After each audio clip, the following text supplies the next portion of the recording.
Hi, I'm Anita. I'm 52 years old, and I'm originally from Chicago, Illinois, but I live in Rochester, New York now. I have a number of disabilities, both congenital and acquired.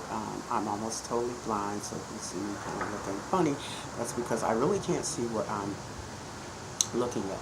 And I'm on the autism spectrum, and I have a disability called congenital cerebellar ataxia.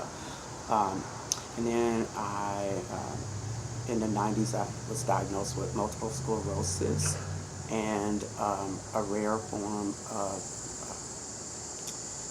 rheumatoid arthritis. Growing up as a kid, I learned a lot about pride.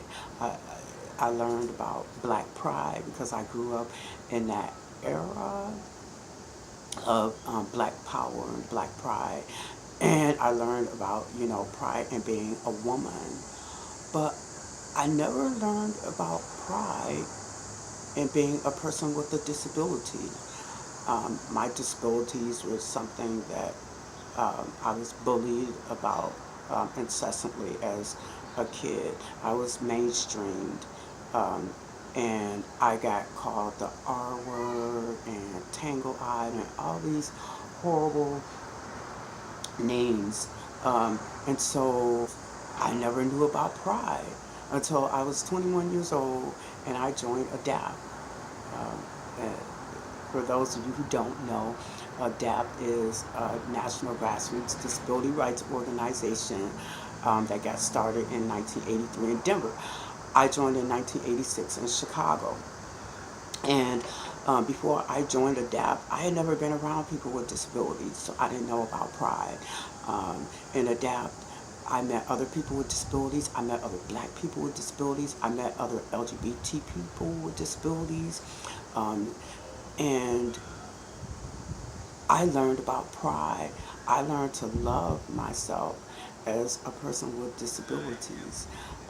I learned to love myself in a way that I never did as a child.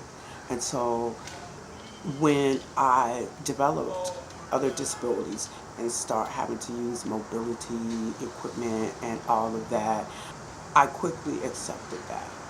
And because I had that pride in me, I had that pride that ADAPT taught me.